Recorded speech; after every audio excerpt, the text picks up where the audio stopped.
Mesdames, Messieurs, bonsoir. Amoureux du sport, je vous souhaite la bienvenue sur le plateau de la Grande Team. Ravi de vous retrouver en ce début de semaine pour notre rendez-vous sportif quotidien. Et bien sûr, avant le top départ, je vous invite, s'il vous plaît, à suivre le sommaire. Et c'est maintenant, on y va. Pour son premier numéro de la semaine, la Grande Team propose les informations sportives d'ici et d'ailleurs. Et c'est dans LGT News. ASEC Mimosa, Maître Roger Wignan a-t-il finalement raison sur ses détracteurs? C'est la question au centre des discussions au cours de l'actu. Sans oublier les nouvelles des internationaux ivoiriens à l'étranger. Et c'est dans Saga des pros.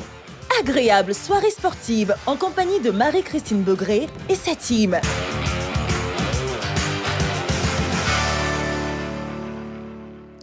L'ASEC Mimosa, donc, pour commencer cette semaine avec cette question LGT, ASEC Mimosa, Maître Roger Wignan a-t-il finalement raison sur ses détracteurs? Ce sera donc la question LGT de ce soir. Et bien sûr, vous pourrez nous appeler au 27 21 59 93 99, le numéro de téléphone de la 3, et aussi toujours la page Facebook de la 3. Je serai donc accompagné ce soir de coach Kouadio Georges. Bonsoir, coach. Bonsoir, notre belle. Comment vous allez? Ça va, merci. Ravi de vous avoir. Jean-Philippe, bonsoir. Bonsoir, Marie-Christine. Ravi de vous avoir aussi. Et puis Aimé Tchétché, bonsoir. Bonsoir, Marie-Christine. Voilà, ravi aussi de vous avoir, Aimé Tchétché. On fera donc l'émission avec Aimé Tchétché, Jean-Philippe et coach Kouadio Georges. La première rubrique, c'est LGT News. Et c'est maintenant, on y va. LGT News. Judo Open International d'Abidjan pour débuter les news de la semaine. 200 judokas attendus sur les bords de la lagune ébriée. Abidjan vibrera au rythme du judo. En effet, durant 3 jours, c'est-à-dire les 28, 29 et 30 novembre prochains, 200 judokas issus de 4 continents ont rendez-vous sur le tatami pour l'Open International d'Abidjan. Au cours de la conférence de presse qu'il a animée samedi dernier à Marcory, le président de la Fédération ivoirienne de judo, Daboné Seydou, par ailleurs président du comité d'organisation du tournoi, a annoncé la présence effective d'une trentaine de pays dont la Grande-Bretagne, le Canada, la Nouvelle-Zélande et bien d'autres à l'Open International d'Abidjan. Cette compétition est couplée à la Coupe d'Afrique cadet et junior. Le public ivoirien, féru du judo, a là une belle opportunité de prendre d'assaut le hall des sports afin de vivre également des moments festifs. Tout comme l'un des sélectionneurs nationaux, Koné Roméo, le président d'Aboné se dit confiant pour nos représentants. L'Open d'Abidjan a été classé meilleur Open d'Afrique en 2023, meilleur Open d'Afrique en 2024. Nous pensions que cette année, qui est la première année de l'Olympiade, on aurait eu moins de participants. Ce qui explique que nous sommes passés du Dôme au Hall 1. Mais à une semaine de la compétition, on se rend compte que notre Open est vraiment attractif. On s'attendait à 80, tout au plus 70 athlètes. Nous sommes à 192.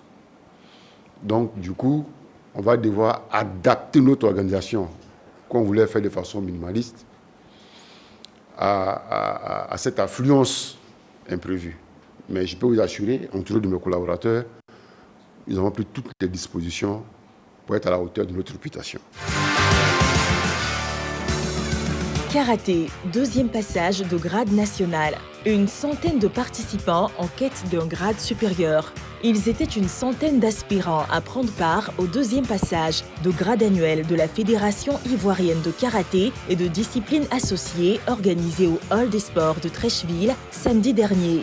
Les participants étaient issus pour la plupart des écoles de Yoseikan, Wado Ryu, Shotokan, Shito Ryu ou Sankudo, ont présenté leur candidature pour les grades supérieurs allant du 1er au 6e dan. En attendant que le grand jury de la commission des grades de la FIGDA, dirigé par Maître Koulibaly Moustapha, ceinture noire, 8e dan, ne donne les résultats définitifs la semaine prochaine, le jury école parle déjà de 90% de taux de réussite, soit 15% de plus que lors du premier passage de la saison 2025. D'abord, on a eu beaucoup de candidats et ma satisfaction a été qu'ils se sont pris au sérieux cette fois-ci. Parce que nous les avons beaucoup grondés après le dernier passage. Donc il y a eu beaucoup d'améliorations, c'est une satisfaction quand même. Et nous pensons qu'au prochain passage, ce sera encore mieux que celui-ci. Des mois de préparation qui aujourd'hui ont abouti à l'examen pratique. Comme je disais, il n'y a aucune œuvre humaine qui est facile. Nous avons travaillé sur des techniques qui étaient quand même nouvelles avec, je vais dire, des techniques qui sont venues de l'international, précisément du Canada. Mais nous avons fait un effort pour nous adapter. Nous avons pris au moins 1 an pour préparer cet examen. Je pense que c'est le meilleur examen parce qu'on s'est véritablement donné et je ne peux que me réjouir de moi-même ma prestation et de la prestation de mes coéquipiers. Stage d'aïkido. De nombreux aïkidokas en immersion aux 2 plateaux. Âgés de 20 à 60 ans, 30 aïkidokas se sont réunis sur les tatamis des casas de Cocody de Plateau le week-end dernier, sous la conduite de Sensei Veilli Innocent et Sensei Watara Jean-Maurice. Les participants ont revisité les fondamentaux de l'aïkido et perfectionné leur technique de combat dans un esprit de discipline et de transmission. Pratiqué à tout âge, cet art martial japonais séduit par son approche axée sur la maîtrise de soi, l'harmonie du geste et le développement de l'énergie vitale. Un enseignement qui contribue autant au renforcement physique qu'à l'équilibre mental. Ce stage, clôturé par la remise de diplômes de participation aux Aïkidokas, s'inscrit dans le cadre des festivités marquant la première année d'existence du club d'Aïkido Samouraï d'Abidjan. D'autres stages sont déjà programmés pour 2026 avec pour objectif de renforcer les capacités physiques et mentales des pratiquants tout en poursuivant la promotion de cet art martial en pleine expansion en Côte d'Ivoire. Aujourd'hui, on travaille sur le relâchement, on travaille sur le déséquilibre qui sont les points essentiels de notre pratique. Ce n'est pas toujours évident, mais on arrive quand même à faire passer le principe. Le principe de non-opposition, le principe de paix. Et nous tous, on sait un peu ce que la paix représente dans ce pays. On pense que l'aïkido peut être un des moyens qui permettra de régler les conflits dans le monde, et surtout en Côte d'Ivoire.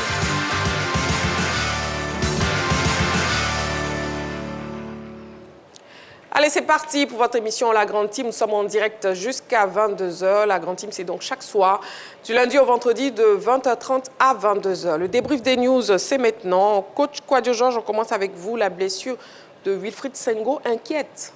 Oui, ça inquiète parce que c'est un de nos meilleurs latéraux en Côte d'Ivoire. Et il se trouve qu'à quelques jours de cette CAN-là, il a une déchirure. Or, cette déchirure, c'est une blessure interne et qui va nécessiter quelques jours ou bien même quelques semaines d'inactivité.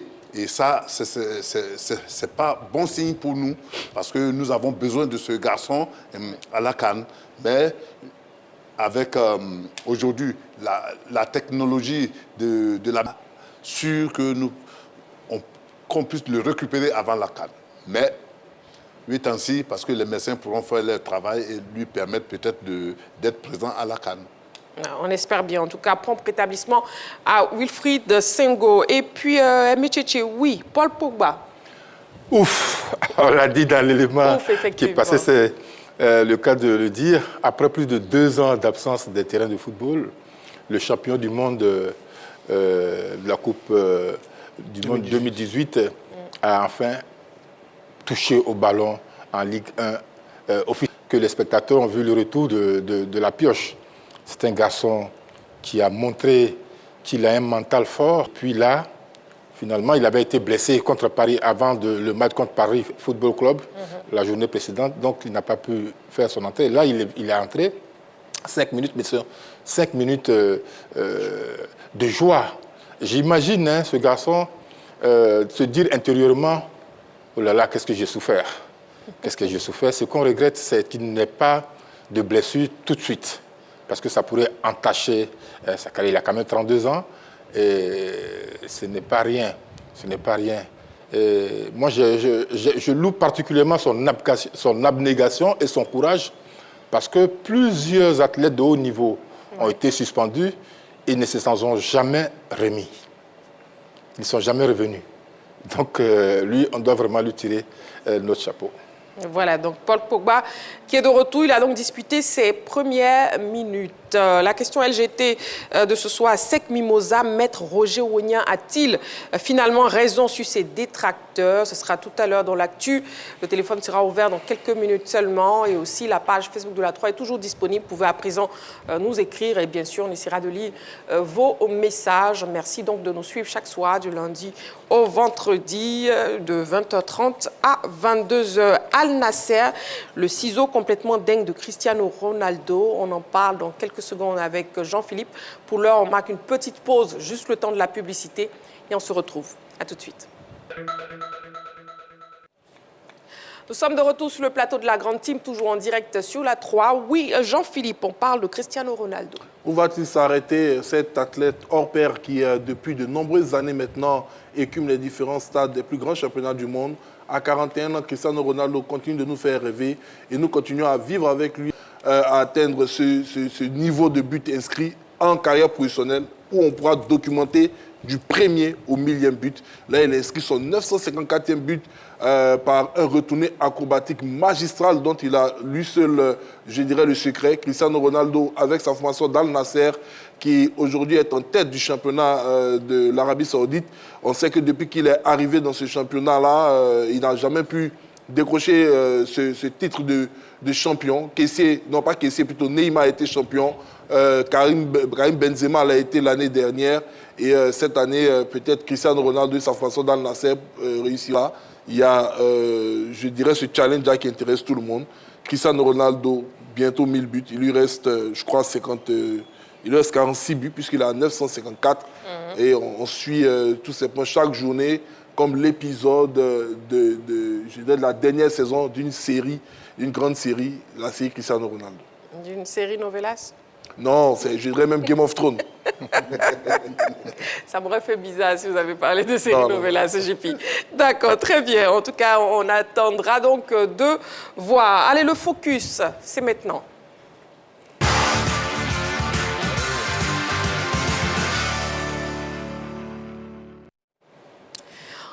Les tirs à l'arc, Abidjan a vibré au rythme du 14e championnat d'Afrique de tir à l'arc, diffusé hier, bien sûr, sur les antennes de la 3, la chaîne qui offre 3 fois plus de sport. Après la clôture qui a vu la performance des éléphants archers, nous recevons le président du comité d'organisation de ce tournoi. Il s'agit du président Essis Mikarem Moïse. Pour en faire le bilan, c'est le président de la Fédération ivoirienne de tir à l'arc. On le reçoit maintenant sur le plateau de la Grande Team.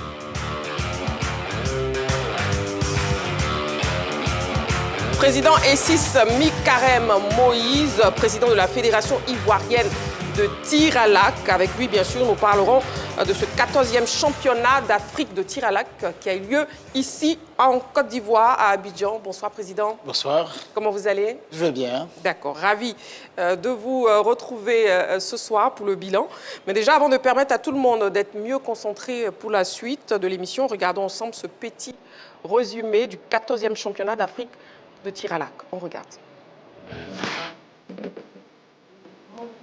Placer sa première flèche, effectivement. Première tentative de Léon Chadrac. Beaucoup de concentration, il en faut. Vous savez, j'ai manqué. C'est la gamme. Oui. Oui. Encore oui. En équipe, la Côte d'Ivoire de la première médaille d'or. C'est à saluer. Et en 8 aussi pour elle, pour l'Égypte. Et voilà. Ah, c'est un 10. Ouh là là là là, c'est un 10. Bon, c'est une expérience extraordinaire.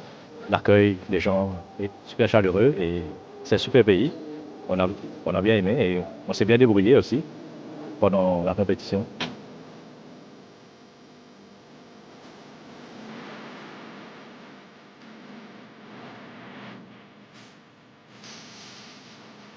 Première participation pour Adjo, issu du Toupa Arc Club des Gabou.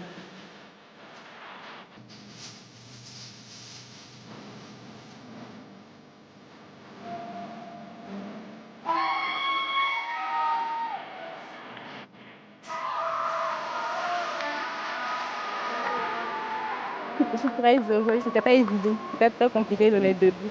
Je ne pensais même pas arriver au final. Par la grâce de Dieu, je suis arrivée. En finale, pendant qu'on tirait avec l'équipe, il y avait un problème sur mon arc. Ma corde s'est défaite. C'est pour ça que j'ai paniqué. Avec le coach a essayé de raccommoder. Mais on dit lorsque la victoire arrive, il y a des épreuves. Je crois que c'était l'épreuve qui était là. Je rends grâce à Dieu. Ça n'a pas été une mince affaire, mais au moment on a tout donné, on a travaillé en équipe et puis voilà, ça a payé.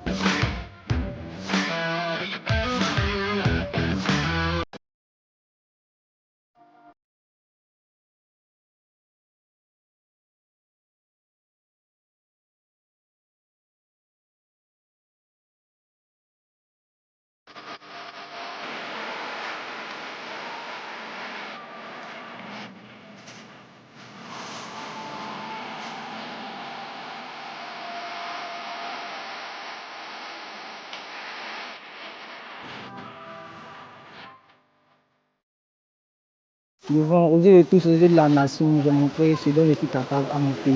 Je suis très très heureux.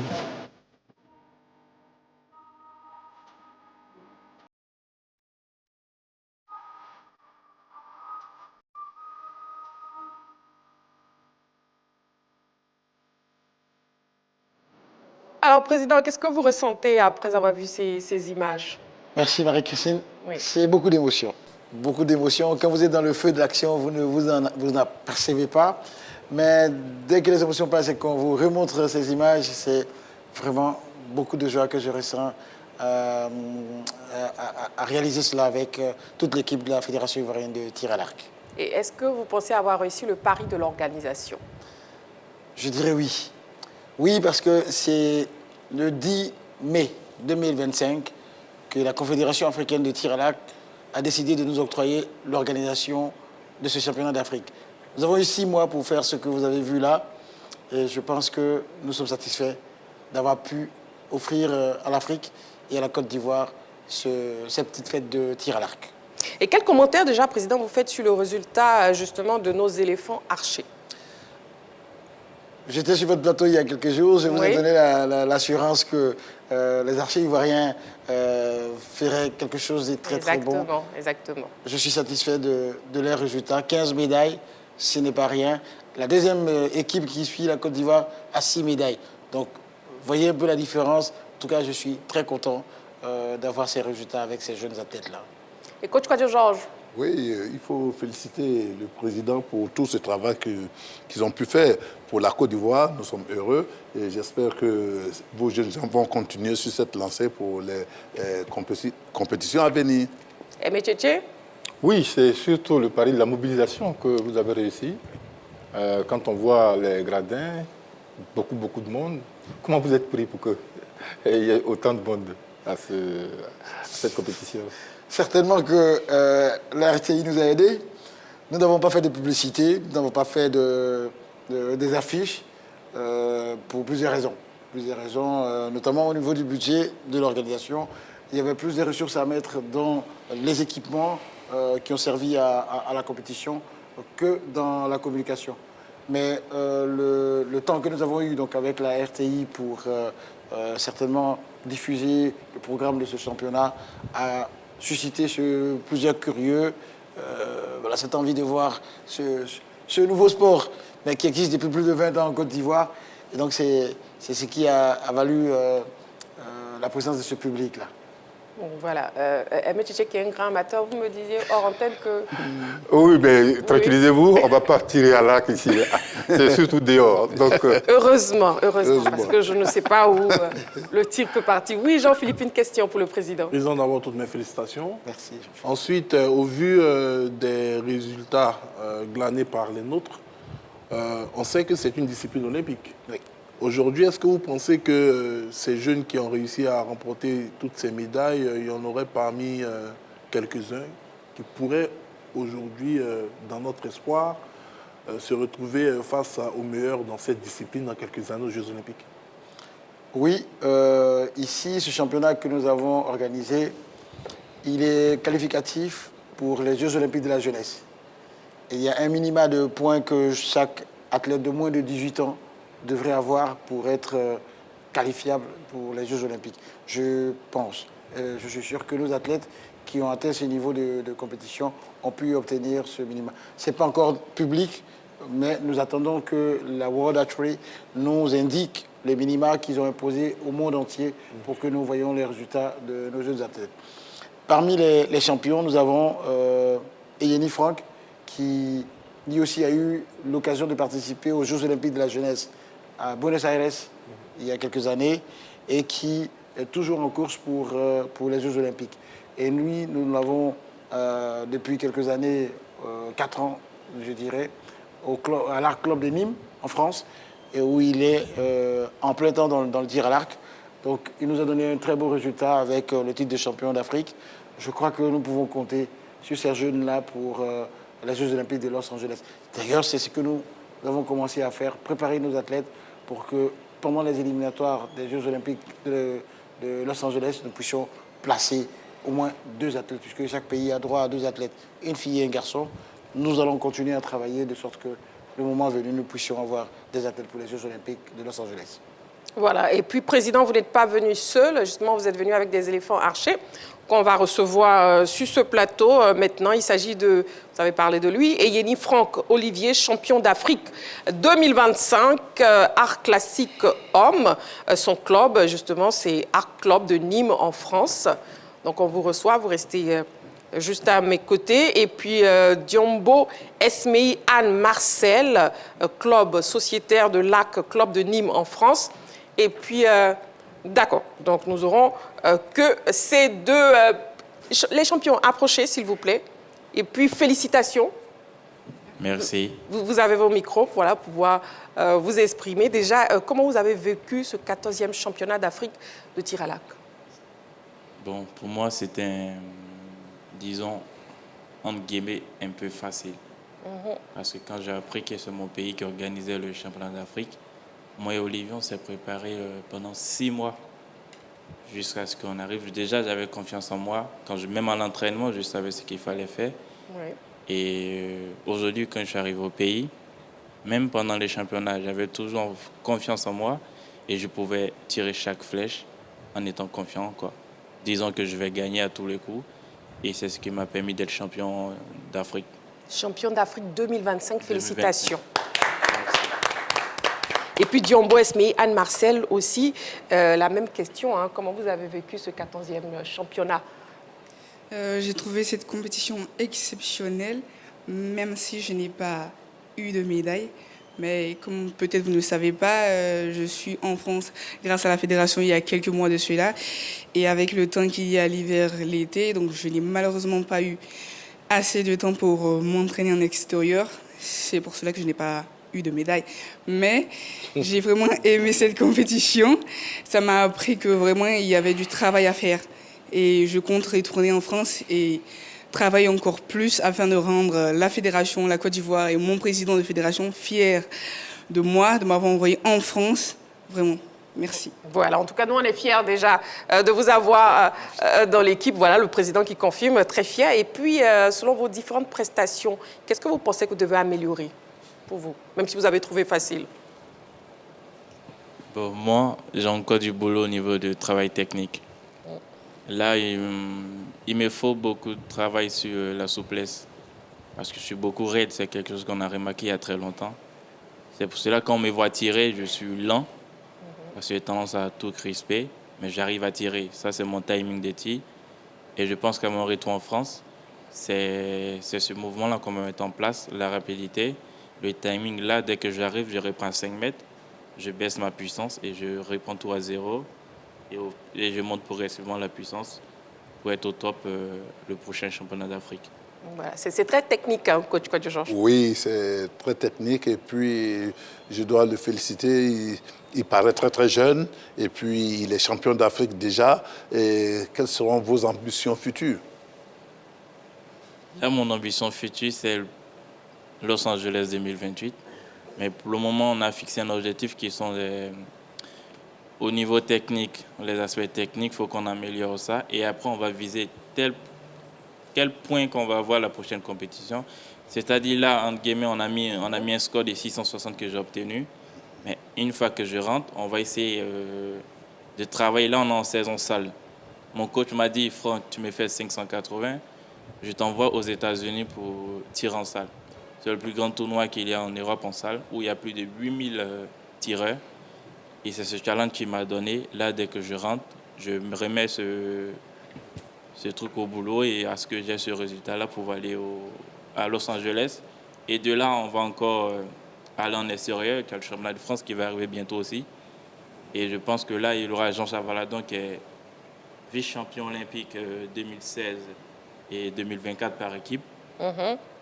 Là, je pense qu'avec lui aussi, son expérience, il a su partager, il a su m'aider, il a su me convaincre. Franck, tu peux le faire, tu peux y arriver, j'ai confiance en toi. Et disons que je suis un pilier aussi à la club de Nîmes. Parce que s'il n'est pas là, c'est moi qui remplace Jean Chavaladon. Quand même qu'il est médaillé olympique, et moi, je ne suis pas médaillé olympique. J'ai fait que Jeux olympiques de la jeunesse, et on compte sur moi, et tout le monde à Nîmes compte sur moi. Du coup, c'est ce qui me donne la force de m'entraîner et de bien tirer. En tout cas, félicitations. Mais vous voyez, on joue aussi, on tire aussi en salle. Oui, mais ça c'est... Donc nous sommes en salle. Nous sommes en salle. Oui, mais c'est... On peut nous offrir une cible. Lucie, nous sommes en studio. Tous les arguments pour ne pas pouvoir tirer. Oui, Diambo Esmei, Anne, Marcel, oui, qu'est-ce que vous devez améliorer, vous aussi, et puis vos projets futurs, bien sûr. Vu ce qui s'est passé en pleine compétition, je dirais que je n'ai pas beaucoup de choses à améliorer parce que je sais que je sais tirer. Mais je suis beaucoup stressée et j'ai un peu de manque de confiance en moi. Donc quand je vais rentrer en France, j'ai du boulot à faire.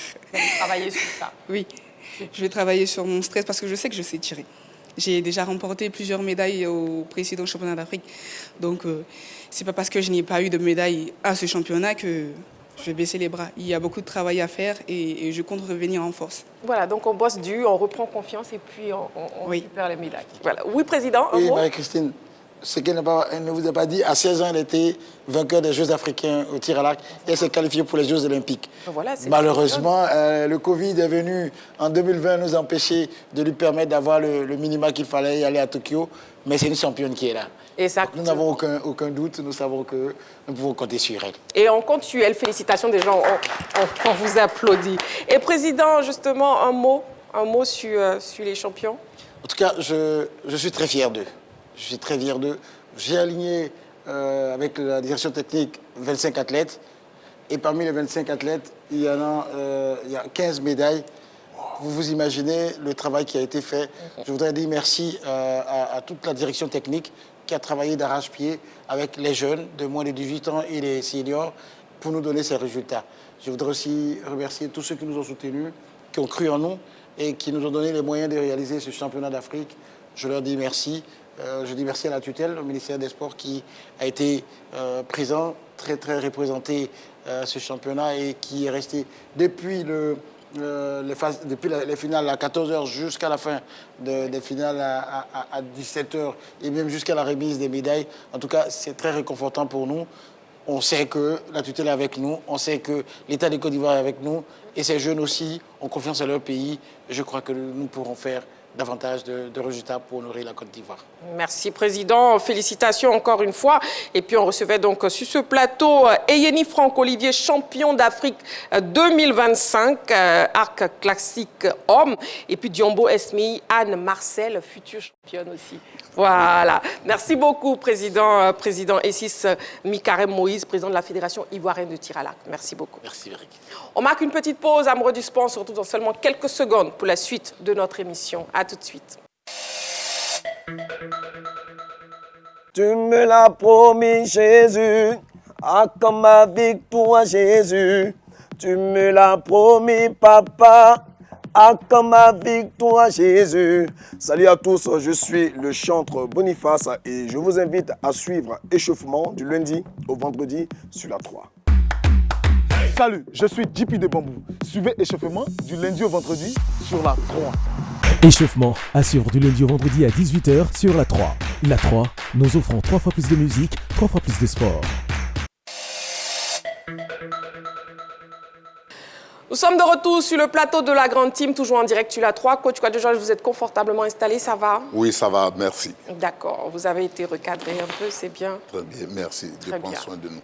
Et puis, Aimé Tchétché, vous allez bien aussi? Oui, ça va très bien. Bon, je vous attends pour tirer à l'arc. Et puis, Jean-Philippe aussi. Jean-Philippe, vous tirez lance-pierre. Oui, lance-pierre.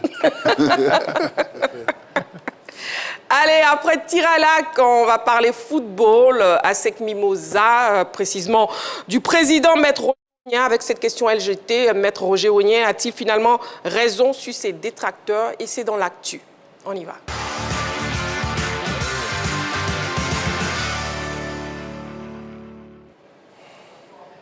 Le téléphone est ouvert pour vous permettre bien sûr de participer à l'émission. Le numéro de téléphone de la 3, c'est le 27 21 59 93 99.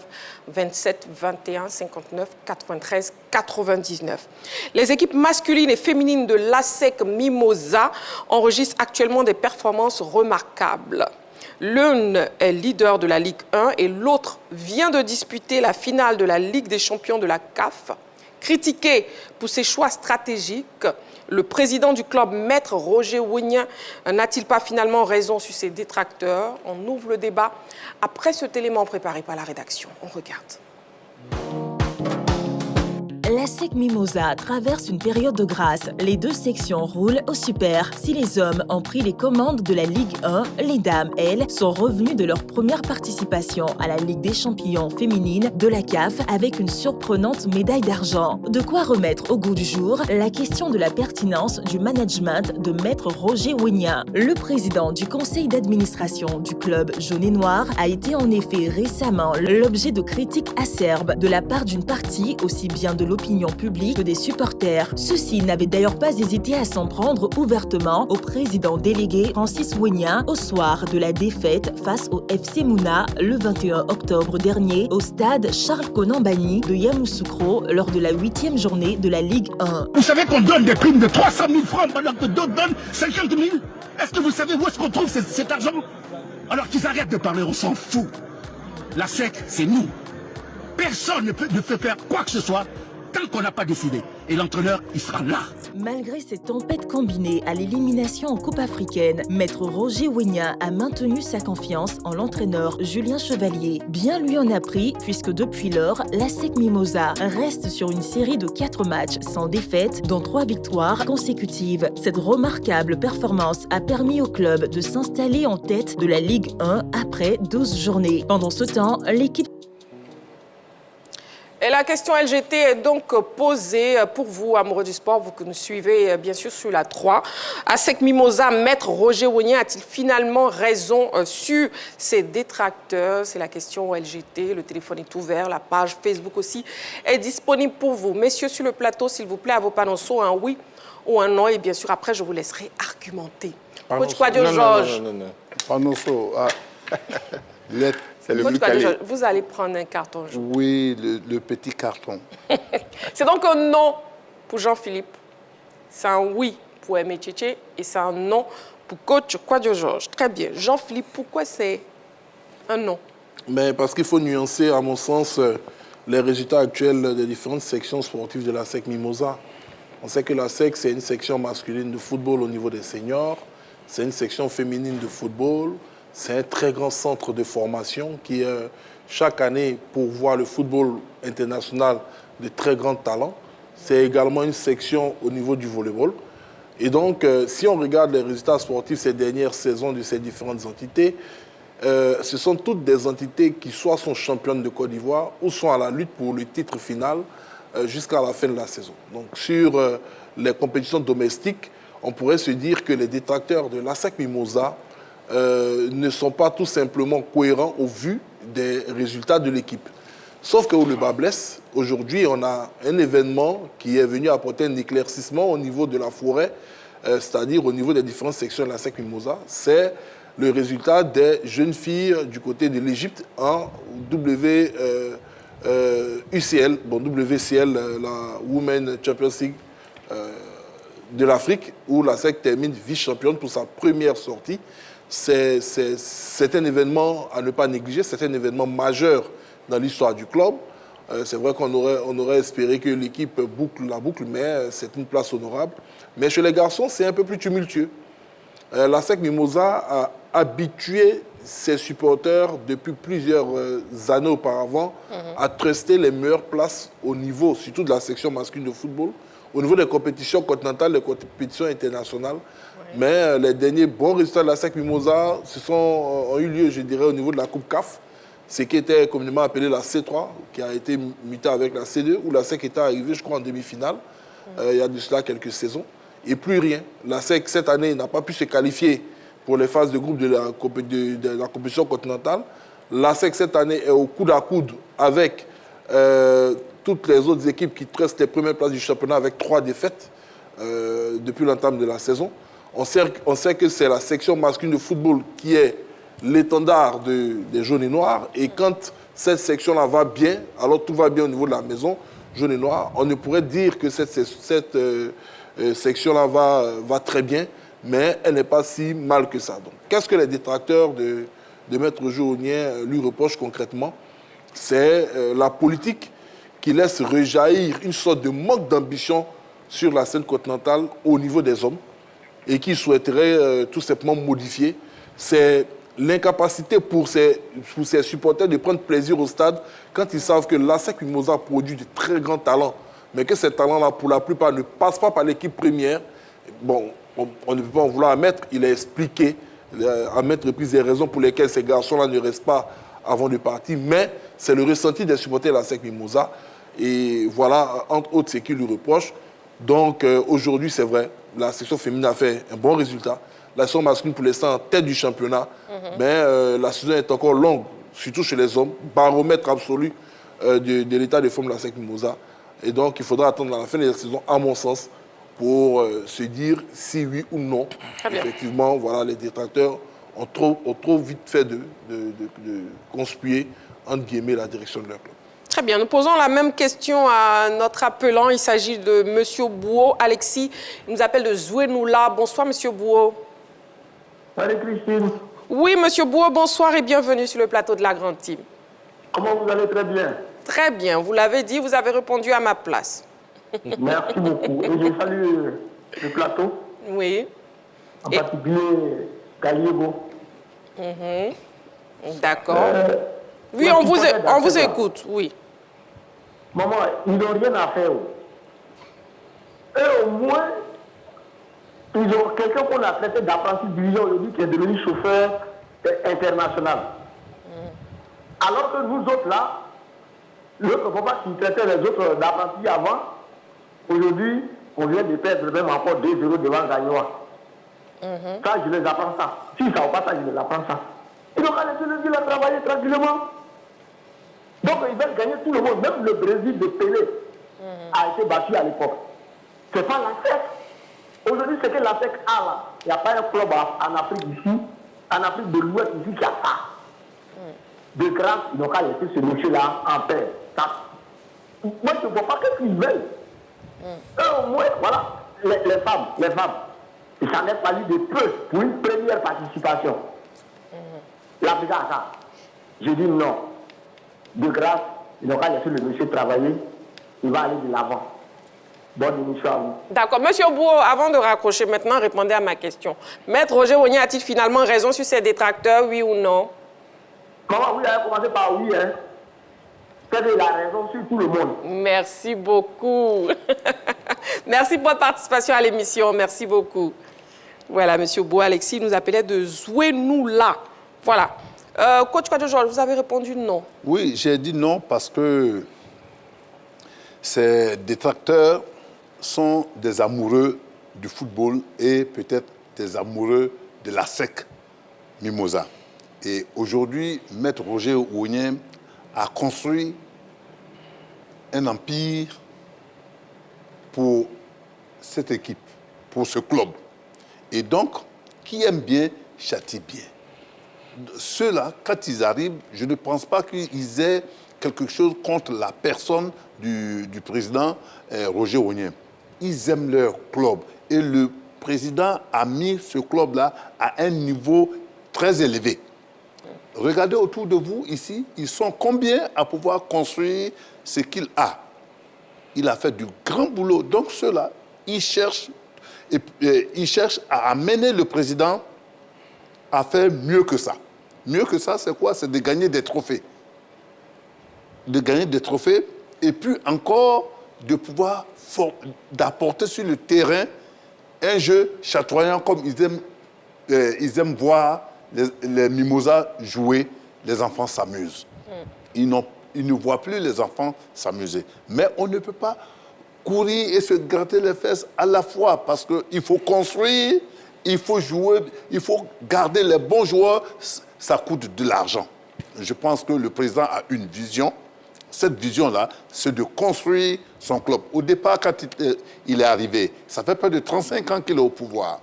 Quand il est arrivé, il a pris de très bons joueurs, tels que les Sobri Jonathan, Abdoulaye Traoré, Gadji Seli, de très bons joueurs. Et il a gagné ici. Il a fait vivre le football. Il a animé le championnat national et ils ont même gagné des trophées sur le plan continental. Donc, pour moi, le président Roger Ognien a beaucoup apporté. C'est normal que les supporters se plaignent aujourd'hui. Ils ne voient plus la SEC comme avant. À l'époque, quand la SEC jouait, des convois arrivaient du Burkina, arrivaient même peut-être de Lomé et de partout pour venir. Le stade de Fort-Boigny était plein. Aujourd'hui, quand la SEC joue, il n'y a même pas 1000 personnes. Mal que les gens se plaignent. Mais pendant que les gens n'arrivent plus, il prend cet argent pour bâtir son club.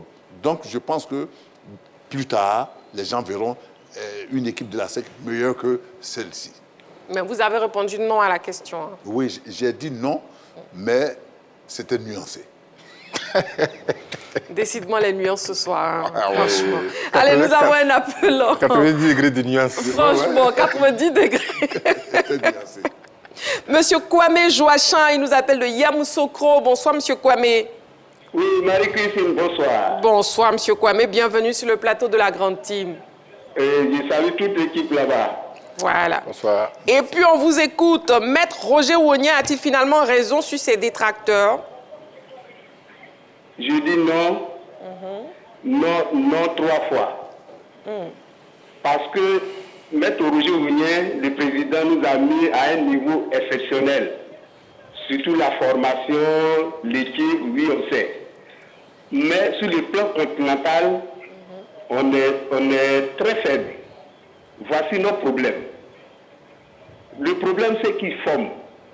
Mais je ne sais pas c'est quelle politique il doit mettre en place pour satisfaire au moins la Côte d'Ivoire et les supporters. Parce que notre objectif, c'est la victoire sur le plan continental. Si au niveau de la Côte d'Ivoire, on est premier, d'abord on a toutes les difficultés. Et on arrive sur la scène internationale, on ne peut même pas avoir une victoire. Ça, nous on n'est pas d'accord. Voilà. Donc, je peux dire non et je dis non. D'accord. Voilà. C'est bien noté, monsieur Kwame. Merci beaucoup et bonne soirée. Je vous en prie. Merci beaucoup, monsieur Kwame Joachim, qui nous appelait donc de Yamoussoukro.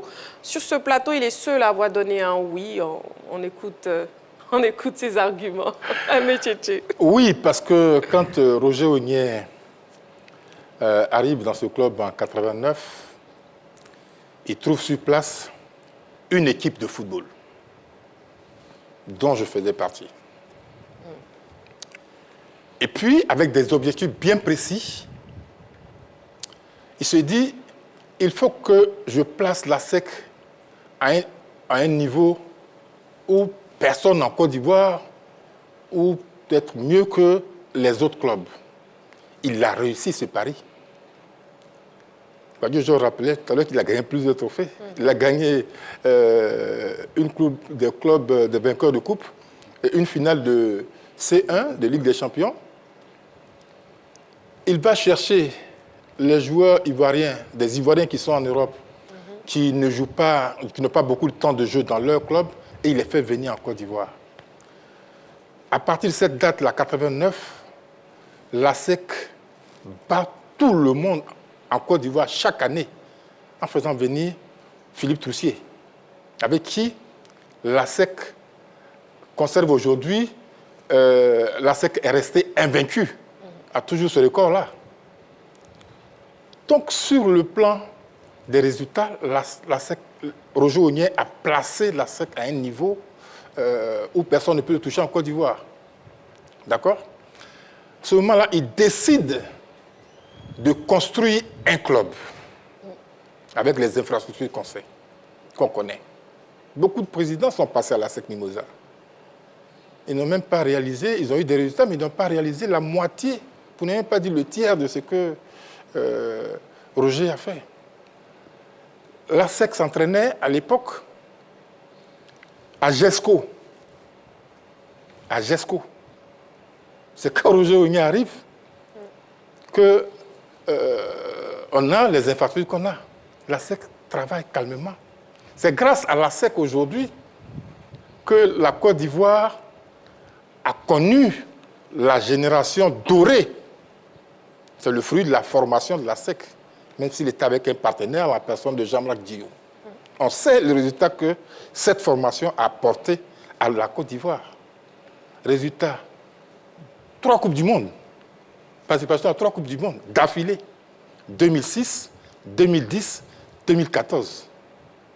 Et quand cette génération est partie, on n'a plus participé à aucune Coupe du Monde, jusqu'à cette dernière qualification. Donc, Roger Ognien, il sait exactement où il va. Il a 35 ans à la tête, quoi du genre, je vous confirme, 35 ans à la tête de ce club, mais un jour, il partira. Mais il aura laissé quelque chose de solide à la SEC, au club. Aujourd'hui, en 3 ans, il a mis sur pied une équipe de football féminin. On voit le résultat en 3 ans. Mais il faut de l'argent pour entretenir ces dames et ces garçons qui jouent pour la SEC Mimosa. On parle de résultats aussi sur le plan local. Dès qu'il y a une défaite en début du championnat, 3 défaites en début du championnat, 2 défaites même successives en début du championnat, il faut chasser le président, il faut chasser l'entraîneur. Alors qu'un entraîneur, quand il prend des joueurs, une équipe en demi-saison, il faut que les nouveaux joueurs qui arrivent s'adaptent à son jeu. Pour la plupart, ils jouent dans des clubs, ils viennent de façon disparate et ils rejoignent le club. Ils rejoignent le club parce que le club a besoin d'argent, les autres ont été vendus. Mais il faut comprendre ça. Il faut comprendre ça. Et je pense que les actionnaires qui sont suffisamment intelligents, qui connaissent la méthode, ne l'appellent-ils pas l'ouvrier spécialisé? Pourquoi doutent-ils de lui? Pourquoi doutent-ils de lui? Donc, aujourd'hui, la SEC est première du championnat. Avec 12 matchs, 22 buts marqués pour 10 buts seulement encaissés.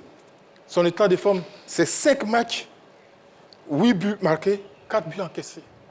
C'est une équipe qui commence à monter. Et je vous l'ai dit, il y a 2 semaines que la SEC allait terminer premier du championnat. On n'est qu'à la fin, pratiquement à la fin de la phase aller, mais la SEC se positionne bien et elle va s'accrocher là. Parce que l'objectif de la SEC, je ne suis pas sûr qu'ils soient trop intéressés, mais pour contenter, à mon avis, les supporters, les actionnaires, ils vont gagner cette première place. Sinon qu'ils soient 3e, 2e, et pour premier, terminer maintenant. Oui, et pour terminer, je comprends les supporters, les actionnaires. Ouais. Mais il faut qu'ils patientent encore quelques années et puis ils seront les premiers à dire bravo, Maître Ognien. Très bien. En tout cas, vous avez répondu oui à la question LGT de ce soir à SEC Mimosa. Maître Roger Ognien a-t-il finalement raison sur ses détracteurs? Nous avons un appelant pour répondre à cette question aussi. Il s'agit de M. Yao Kofi OCI. Il nous appelle de Tiasalé. Bonsoir, M. Yao. Bonsoir, madame. Bienvenue sur le plateau de la Grande Team. Merci beaucoup. Monsieur Yao Kofi, la question, Maître Roger Ognien a-t-il finalement raison sur ses détracteurs? Un oui ou un non? Moi, je dis non. Okay. Je dis non, c'est que M. Premier est en train de parler là. C'est quel président qui a passé plus que 30 ans à la FEC. Et qui n'a pas fait ce qu'il a fait en train de faire. C'est ça. Il a duré presque 40 ans. Il doit nous faire plus. Nous, les supporters, on attend maintenant le résultat. Continue à faire, continue à faire. Real Madrid continue, Real. Mais il y a un résultat. Mais pourquoi pour nous, on ne gagne pas le résultat? Donc on attend le résultat maintenant. Quand tu vois que les gens ne vont pas au terrain, et le petit qui a fait ça, c'est le zéro. Il a fait. On est sceptique, il a fait. Mais s'il est fatigué, on a quand même laissé sa place à quelqu'un d'autre. Il a duré 40 ans. Si les autres ont passé plus de 20 ans, ils auraient fait ce qu'ils voulaient faire là. Voilà, c'est ce que je voulais dire. D'accord. Merci à vous. Merci beaucoup, M. Yao Kofi OCI, qui appelait donc de Tia Salé. On respecte votre avis. Déjà, voyons le parcours de la SEC Mimosa en Ligue des champions féminines de la CAF. Parcours de la SEC Mimosa, les jaunes et noirs ont rencontré d'abord le tout-puissant Mazembe, victoire des jaunes et noirs 1-0. 1-1 face à Dikate Queens. La SEC Mimosa a étrié Gaborone United 4-0 avant de disposer du FC Mazar en demi-finale 1-0 et de s'incliner en finale face à l'Asfar du Maroc 2-1.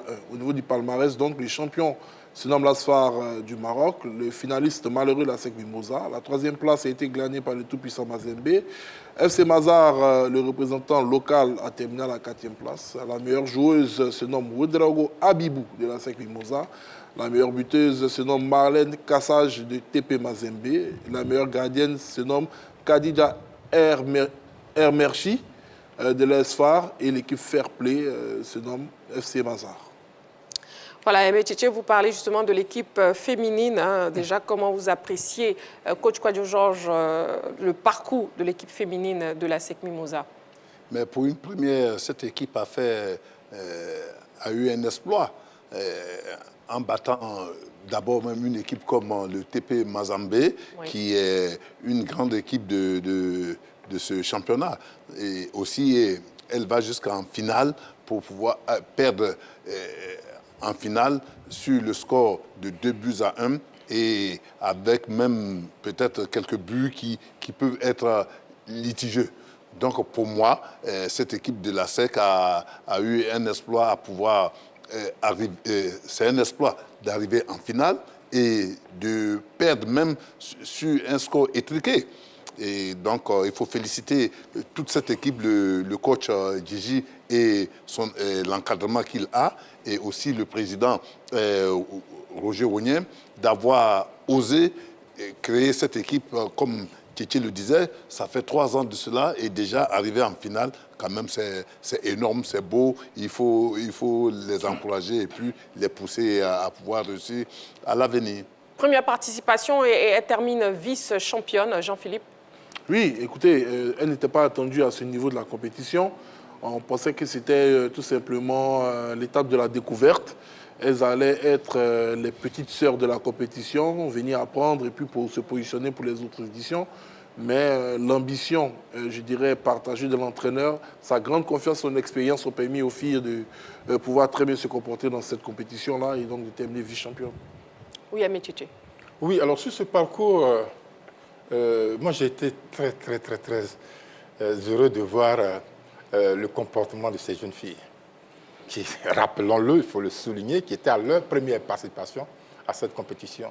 Et ça nous a permis de découvrir contre le TP Mazembe des joueuses exceptionnelles comme Abibou Ouedraogo, buteur à la 66e minute.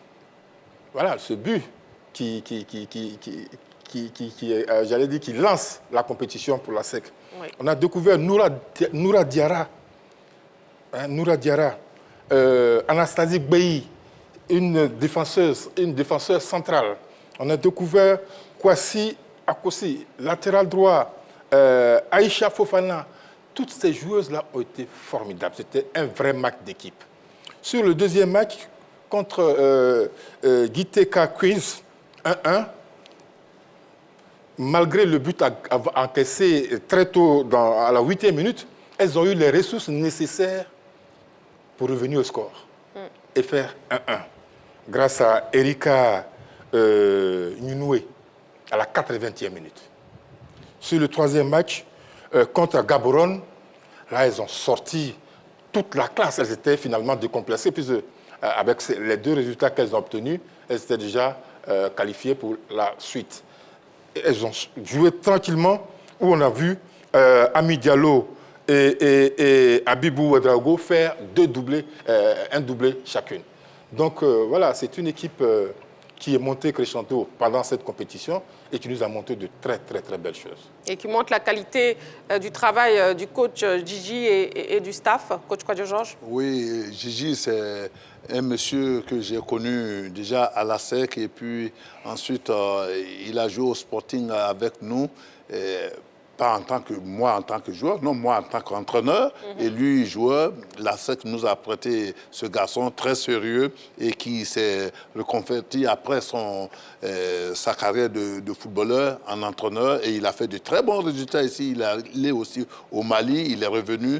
C'est quelqu'un qui croit en ses opinions, en ses chances, en son travail, et il travaille d'arrache-pied. Et il a un adjoint aussi que je connais bien, Kobena, qui a fait Leipzig, qui est un très bon entraîneur, qui a un très bon niveau dans ce métier, qui a pu aussi apporter son concours à Gigi. Et je pense qu'il y avait un staff technique très, très solide et qui a pu permettre à ces jeunes filles-là d'être vice-championne. Vice-championne. Voilà. En tout cas, l'entraîneur de la SEC, Mimosa Traoré Siaka, dit Gigi s'est adressé à ses joueuses au terme de la finale face à l'ASFA. Image fournie par les médias du club jaune et noir. On regarde. Ça fait la 5e participation. Ça fait la 5e participation. Vous, c'est votre première participation. Vous êtes en finale. Je peux m'attendre là, ils sont champions d'Afrique. Ils ne sont même pas arrivés en finale. Donc vous devez être fiers de vous. Il ne faut même pas baisser la tête. Vous devez être fiers de vous, ce que vous avez fait. Ce n'est pas permis à tout le monde. Donc c'est fini, le match est fini, c'est fini. Voilà, laissez les discours, tout ça là. Il ne faut même pas pleurer. Ce que vous avez fait là, c'est important. Ce n'est pas tout le monde qui peut faire ça. C'est ce que vous avez compris. Voilà l'équipe féminine de la SEC Mimosa, vice-championne d'Afrique, de la Ligue des championnes féminines CAF. Et puis bon, selon vous, quel traitement Maître Roger Wognien devrait réserver désormais à cette équipe féminine? Elles ont rapporté quand même 300 millions de francs CFA à la SEC Mimosa. C'est une magnifique bagatelle en termes de retour sur investissement au niveau de cette section féminine. Je n'ai pas les chiffres dépensés depuis 3 ans sur elle, mais je pense que ça compense une belle partie du projet de cette formation féminine. Donc déjà, il faudrait que ces fonds-là profitent au développement du football féminin du côté de la SEC Mimosa. Il faudrait que ces fonds-là puissent permettre à la SEC Mimosa de commencer à implémenter, comme c'est fait chez les garçons, un centre de formation des jeunes filles, un véritable pensionnat où, comme je l'ai dit encore pour me répéter, chez les garçons, oui, ils ont tout en même temps comme élément d'intégration, c'est-à-dire l'école pour la formation des jeunes filles et autres. Et je pense qu'ainsi, à la longue, la SEC va développer un véritable pôle d'excellence au niveau du football féminin. Bon, celui qui est à la tête de la SEC Mimosa est un homme de grandes ambitions. Donc je pense que ça doit forcément faire partie de son projet. Donc c'est ce que je leur souhaite. 300 millions, ce n'est pas du tout une petite somme. Ça peut permettre à la SEC de faire un bon qualitatif au niveau de ces jeunes filles. Et puis pour celles qui ont réalisé cet exploit, on doit les dire, sont quand même très jeunes. Donc il faudrait essayer de les conserver. Ça ne va pas être facile pour la SEC, ça je vous le dis directement, ça ne va pas être facile pour la SEC de conserver les meilleures joueuses. Vu qu'aujourd'hui, le mercato même s'étend au football féminin. Mais il faudrait essayer de garder l'ossature de l'équipe, renforcer cette formation surtout au niveau défensif. Et puis espérer que pour les prochaines éditions, la SEC réussira, pourquoi pas, à remporter le trophée final. Et conserver les meilleures joueuses, effectivement, Emechichi a parlé des titres. Déjà, Ouedraogo, Abibou, qui a été désignée meilleure joueuse du tournoi. Et 3 joueuses de la SEC Mimosa qui figurent dans l'équipe type. Maintenant, du côté des garçons, oui, pendant ce temps, l'équipe masculine a pris les commandes de la Ligue 1. Déjà, voyons les résultats et le classement après la 12e journée disputée ce week-end. Ligue 1, résultat de la 12e journée, l'US Tchologo s'est incliné face au CO Korogo dans le derby du Nord, 2-0. Le Racing Club d'Abidjan et l'Espérance sportive d'Agboville n'ont pu se départager, 0-0. La FAS s'est inclinée face au Stade d'Abidjan, 3-2. L'ISCA a coulé profondément au fond de la lagune et brillé face à la SEC Mimosa, 3-0. FC Mouna et Zoma FC, 2-2. Le Stella Club d'Adjamé et la Suitomi Sport de l'armée également font 0-0. Et en ce qui concerne la suite de cette 12e journée, qui se tiendra le mercredi 26 novembre 2025, le FC San Pedro sera opposé au FC Oza et Bouaké FC sera reprise à Sol FC. Voilà l'équipe, la suite, oui Jean-Philippe. Le classement donc à l'issue de cette 12e journée, l'ASEC Mimosa est premier de ce classement avec 25 points plus 12, suivi du FC San Pedro 22 points plus 7. En troisième position, on a le COK 21 points plus 10. L'US Thiologo pointe à la 4e place 18 points moins 3. Le Stella Club d'Adjamé est 5e à 17 points plus 1, suivi du Stade Abidjan 6e 17 points plus 0. FC Oza est 7e avec 16 points plus 3. La FAD est 8e avec 16 points plus 2. En 9e place, le FC Mouna 16 points plus 1. 10e SOA 15 points moins 1. 11e place, Bouaké FC 14 points moins 1. 12e place, Zoma FC 14 points moins 7. 13e, Sol FC 13 points moins 6. 14e, Espérance Sportive d'Agboville 12 points moins 10. Et au niveau des deux formations dans le rouge, à la 15e place, on a le Racing Club avec 10 points moins 1. Et Iska qui est 16e avec 10 points moins 7. Voilà, donc pour revenir à l'ASEC Mimosa, l'équipe de l'ASEC Mimosa, est-ce qu'elle a trouvé la bonne carburation en Ligue 1, Métiché? Oui, l'équipe a retrouvé une très bonne carburation. Les joueurs jouent de mieux en mieux. Et résultat, 3 victoires consécutives. C'est déjà un très bon signe pour ce club. Coach Georges. Mais il faut dire que c'est une équipe qui est habituée à ces résultats-là. C'est une équipe qui a des dirigeants qui sont depuis de combien d'années, c'est une équipe qui est toujours première. Elle arrive s'il y a une baisse de niveau, mais ça ne peut pas rester éternellement. Cette équipe saura se relever. Et il y a un bon entraîneur qui est Chevalier. Moi, les gens en parlent, mais je pense que c'est un très bon entraîneur. Si la SEC le maintient jusqu'à là, c'est qu'il donne satisfaction. Et c'est vrai qu'il sait gérer cette équipe. Et puis, à chaque fois quand on dit que cette équipe va mourir, on la voit se réveiller avec de bons résultats. 3 matchs d'affilée, ce n'est pas donné à n'importe quelle équipe de gagner 3 matchs d'affilée dans ce championnat. Donc, il faut les féliciter. Il faut dire que la SEC, c'est où elle va. Donc, ce n'est pas facile de la voir mourir de sitôt. Oui, Jean-Philippe. Il faut dire qu'à l'issue de cette 12e journée, la SEC a une série de progressions quand même en Andalousie. Ils ont commencé par 3 victoires. On s'est dit la SEC va écraser tout le monde. Ensuite, la SEC a flanché avec 2 défaites. La SEC est revenue faire 2 victoires. Après, la SEC a fait 1 nul et 1 défaite.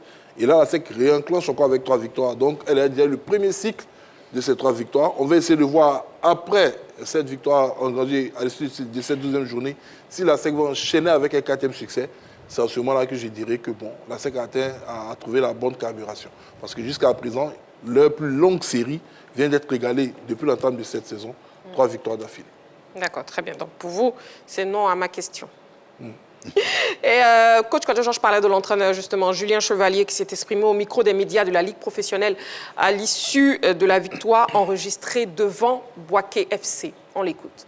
C'est une victoire logique, méritée, mais parce qu'on a pris le match au sérieux, c'était le plus important. Je l'avais dit avant le match, toujours se méfier. Les équipes comme ça, elles vont donner leur va-tout. On a su bien aborder le match, bien le commencer, bien le maîtriser et bien le finir. Donc c'est important. On a vu des entrées un peu plus intéressantes que la semaine dernière. Donc c'est bien, il y a des progrès. On sent un groupe qui progresse. Il faut continuer à travailler parce que après on va être attendu. Donc il faut toujours essayer de s'améliorer encore. Mais c'est très bien, une belle performance aujourd'hui. Il y a plein de choses qui se passent, il y a des aléas. Déjà la semaine prochaine, au prochain match, on n'aura pas la même équipe parce qu'on a un joueur suspendu. On a eu des suspendus il y a 2 matchs. On s'est adapté. Non, ce qu'il faut, c'est avoir un groupe, garder les joueurs même qui sont sur le banc ou qui sont même écartés du groupe parce qu'on essaye de les relancer de temps en temps. Mobiliser parce que la saison est très longue, il peut y avoir plein de choses. Je leur dis toujours de ne pas se décourager parce que l'équipe qui démarre le championnat, c'est pas celle qui finit. On a vu qu'on a évolué et qu'il faudra encore évoluer peut-être en deuxième partie de saison. Là, on est sur une bonne lancée, donc on ne va pas tout dérégler, mais on va être obligé de faire quelques changements déjà au prochain match. Donc il faut continuer à travailler tous. On écoutait donc Julien Chevalier après la victoire de la SEC face à Iska 3-0. Et puis finalement, est-ce que Maître Roger Ognier a bien fait de maintenir Julien Chevalier, Aimé Tchitché? Oui, heureusement qu'il n'a pas écouté les cris détracteurs. Voilà, ses détracteurs. Oui, En fait, il est là depuis un bon moment et il connaît la politique de la SEC mise en place par la SEC Mimosa. Voyez-vous? Il sait ce que veut la SEC Mimosa. Donc, quand à la fin de la saison, les joueurs s'en vont, les joueurs titulaires, la majorité s'en va, il sait qu'on lui envoie de nouveaux joueurs qu'il ne connaît pas, qu'il a certainement vu jouer, mais qu'il ne connaît pas. Donc, il enseigne, je veux dire, sa façon de travailler. Oui. Et puis quand il commence à s'habituer, ces garçons-là, vous savez, à la fin de la saison dernière, quand la SEC termine deuxième, Wounier Francis, il dit, rassurez-vous, je ne chasserai pas, Julien Chevalier ne partira pas, il sera là. Mais ça veut dire qu'ils sont sur la même longueur d'onde, ils se comprennent.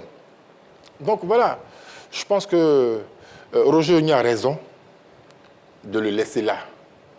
En tout cas, pendant qu'il est en train de mettre en marche ses projets. Un jour viendra où quelqu'un d'autre le remplacera aussi, Julien Chevalier. Voilà. Quand il aura certainement des joueurs qui seront appelés à rester sur 2, 3, 4 ans, où la SEC voudra bien aller conquérir l'Afrique, eh bien, on le connaît pour ça, Roger. Maître Roger, il va le faire. Oui, coach Kwadjo Georges. Mais je pense que voilà une équipe de la SEC dirigée par Maître Roger Ogna depuis, comme je le dis, depuis 35 ans. Ce monsieur, rarement, il a chassé un entraîneur en cours de championnat. De saison. Et ça, je dois lui tirer mon chapeau, le féliciter pour ce travail-là, parce que rarement, ici, dès que vous faites 1, 2, 3 défaites, c'est fini, et on vous met à l'écart, et puis c'est le perpétuel recommencement. Or, ce président que nous connaissons très bien chasse rarement, démet les entraîneurs rarement en cours de saison. Donc ça, c'est une très grande vision, une bonne vision, et ça, je sais que il ne va jamais chasser ce Chevalier en cours de saison. Peut-être que quand ils vont se quitter en de très bons termes et pouvoir se retrouver peut-être plus tard. C'est ça aussi le foot. Donc il faut dire merci au président pour cette politique-là qui permet à l'entraîneur de faire son travail jusqu'au bout et qu'il montre ses capacités. OK, la même question pour Jean-Philippe. Est-ce que le président Roger Ogna a bien fait de maintenir sa confiance en Julien Chevalier? J'aurais tellement aimé vous faire plaisir en répondant directement, mais c'est une question je ne peux pas répondre directement à cette question. Pourquoi? Vous savez, la SEC Mimosa, l'Africa, généralement dans tous les pays du monde, les grands clubs se caractérisent par leur philosophie de jeu. Oui. Et la SEC a une philosophie de jeu. Ce qui fait que quand le supporter de la SEC vient au stade, il peut être préparé à accepter tous les résultats possibles, soit la victoire, le nul ou la défaite. Mais s'il y a une chose qu'il ne peut pas accepter, c'est que son équipe joue contre nature. Aujourd'hui, la SEC a une philosophie de jeu qui, normalement, doit être impactée par le recrutement des joueurs que la SEC fait. Et ce recrutement doit permettre à la SEC d'atteindre ses objectifs sportifs. Mais quand on regarde ce cycle, on a l'impression qu'il n'est pas, je dirais tout simplement, respecté au niveau de ces différentes étapes. Donc oui, on a un entraîneur qui s'appelle Julien Chevalier, qui a réalisé quelques résultats depuis qu'il est là, je dirais de bons résultats. Mais le supporter de la SEC ne se retrouve pas trop dans ce qui se passe au niveau de son équipe, parce que la philosophie de jeu n'est pas celle qu'il connaît de son équipe. Ça, il faut le dire. Donc, on a, au-delà du résultat, de l'espérance du résultat, ce grand manque qui fait que les supporters ne sont pas toujours contents de venir au stade, ou même quand ils sortent du stade, souvent, avec des victoires étriquées, ils sont encore en colère parce qu'ils estiment que soit leur équipe a été dominée ou leur équipe ne leur a pas produit ce jeu chatoyant. Maintenant, est-ce qu'on peut estimer que c'est Julien Chevalier qui est le fautif, l'unique fautif de cette situation? La réponse est non. La réponse est non dans la mesure où il fait en fonction des hommes qu'on met à sa disposition. Est-ce que c'est lui qui coordonne, qui organise, qui recrute les joueurs? Gros point d'interrogation, je n'ai pas la réponse à cette question. Donc, à partir de cet instant-là, c'est un tout. Donc, d'un côté, on a les supporters qui ne sont pas satisfaits de la production d'ensemble de l'équipe. D'un autre côté, on a un président qui est satisfait de son homme. Donc, c'est lui qui décide. S'il dit que, lui, Julien Chevalier est un homme qui fait son affaire, il sait le pourquoi. Mais d'un œil externe, d'un œil d'observateur, au vu de ce que la SEC produit comme jeu, qui, à mon sens, ne respecte pas la philosophie de cette équipe, je dirais non. D'accord, très bien. Vous m'avez répondu. Merci. Jean-Philippe, la question LGT, ASEC Mimosa, maître Roger Wognien a-t-il finalement raison sur ses détracteurs? Écoutons l'avis du public sportif ivoirien. Les hommes n'ont pas pu jouer la Ligue des Champions et ça, c'est pas normal. Bon, l'équipe féminine aussi, ouais, ils ont bien travaillé, c'est bon ça. Mais ça ne veut pas dire que ça va, ça ne va pas chez la SEC actuellement. Ça ne va pas en vrai. Voilà, parce que aussi on a vu beaucoup de choses en 2024 et 2023. Il y a eu les ventes des joueurs côté masculin. Et les ventes des joueurs pèsent un peu une fois en les vend. Ça, c'est pas normal. Voilà. Et ça aussi, on doit revoir ça. J'ai gagné les derniers matchs, ça ne veut rien dire. Est-ce que tu as pris un championnat? Et si tu es arrivé quelque part dans le championnat aussi, il y a ça aussi. C'est lui qui encadre ses joueurs. Voilà. Si la SEC Mimosa a donné de bons résultats, peut-être dans un temps bien précis, et vu que là, ils n'ont pas de résultats, c'est vraiment charmant, mais on a qu'à comprendre aussi l'entraîneur et puis le sélectionneur. Voilà, c'est pas lui, mais c'est les joueurs. C'est aussi l'endroit, l'encadrement et puis aussi comment ils sont gérés. Voilà, donc du coup là, moi, il peut donner totalement raison à ce monsieur-là. Si on laisse le temps, c'est au fur et à mesure que les choses viennent. On peut parler de l'équipe nationale, même si ce n'est pas mentionné, il y a l'équipe nationale qui est là. Voilà. C'est-à-dire quand on gère bien les joueurs, ils se donnent à fond.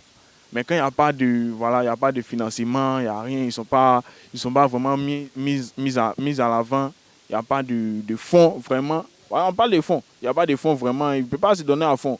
Voilà, c'est de ça qu'il s'agit. Après les manifestations, cela n'a pas abouti à grand-chose. Le président n'a pas répondu à leurs demandes, n'a pas échangé l'entraîneur ou fait une nouvelle sélection. Donc je crois que c'était en vain, cette manifestation. Il avait un objectif, il avait déjà mis une idée ou un plan déjà en place. Il fallait juste du temps pour que cela puisse se développer. Donc je crois que cette manifestation n'avait pas lieu d'être. L'avis du public sportif ivoirien sur la question LGT de ce soir qui met un terme à l'actu de ce soir et direction Saga des pros. C'est maintenant.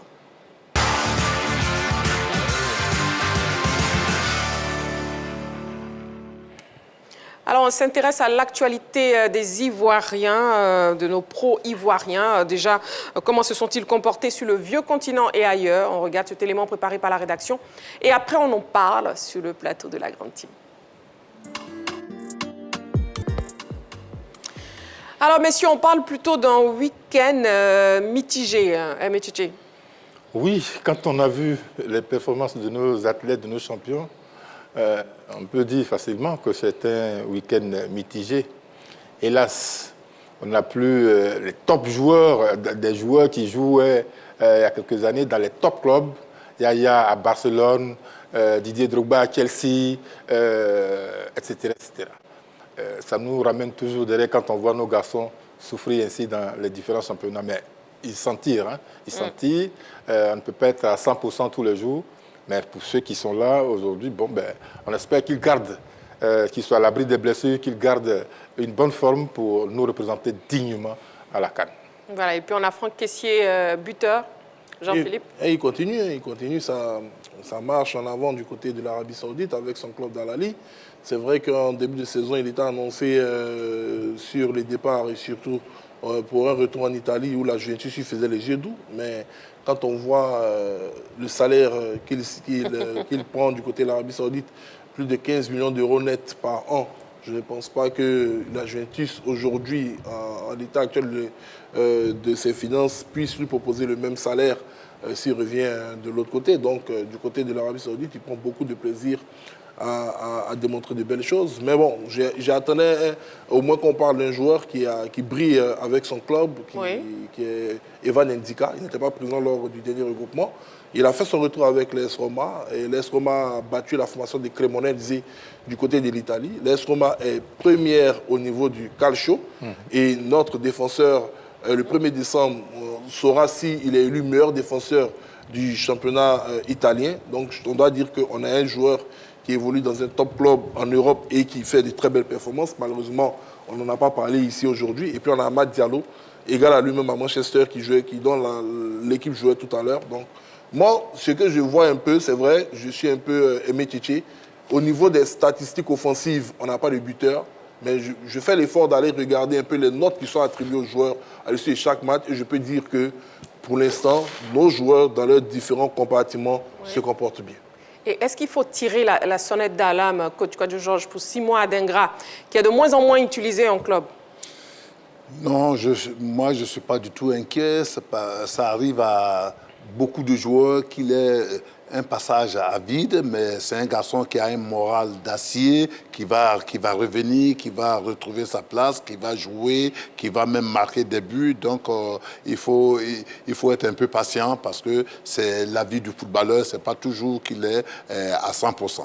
Aimé Tchétché, Simon Adingra. Oui, c'est un cas qui est très inquiétant parce qu'on en a parlé à cette émission longuement d'ailleurs.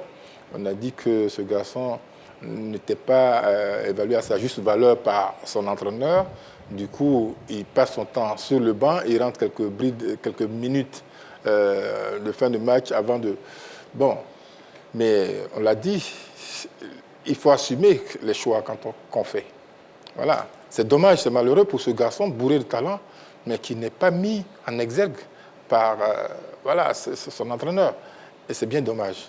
Et c'est bien dommage. Oui, Jean-Philippe. Ben, écoutez, je pense qu'il a fait le tour de la question du côté de l'Angleterre. Moi, je vais être assez, assez trash avec Simon au niveau de sa carrière.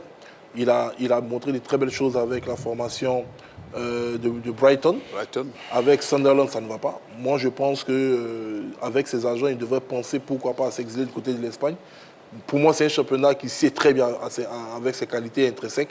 On voit comment Nicolas Pepe aujourd'hui s'éclate dans ce championnat. Il a retrouvé une seconde jeunesse. Ça joue au foot. C'est un joueur de football. Je pense qu'il ne faudrait pas qu'il essaie de forcer en Angleterre. Parce que là, il est en train de faire du mal à sa réputation, à sa carrière, alors qu'on sait que c'est un footballeur qui est vraiment formidable. Sunderland, c'est une équipe en Première Ligue qui subit plus qu'elle ne fait subir à ses adversaires. Et quand vous êtes ce genre de profil, ce qui peut vous mettre en valeur, c'est de jouer dans des équipes dominantes. Et s'il veut avoir la chance qu'on le revoie briller à nouveau, il faut qu'il se trouve un club dominant. Et moi, personnellement, j'aimerais le voir tout simplement évoluer dans un autre championnat que celui de l'Angleterre. Pourquoi pas du côté de l'Espagne. Voilà, et c'est la fin de la grande team pour ce soir. Coach Kwadjo Georges, merci beaucoup. C'est moi qui vous remercie et toute dame. Je vous en prie. Jean-Philippe, merci beaucoup. Aimé Tchétché, merci beaucoup. Je vous en prie. Voilà, amoureux du sport, le rendez-vous est donc pris, vous le savez, du lundi au vendredi de 20h30 à 22h en direct, bien sûr, sur la 3. Et n'oubliez pas, la CAN, c'est bientôt sur la 3, sur Radio Côte d'Ivoire et aussi sur RTI Play. On se retrouve demain en direct. D'ici là, prenez soin de vous et n'oubliez pas, faites toujours du sport.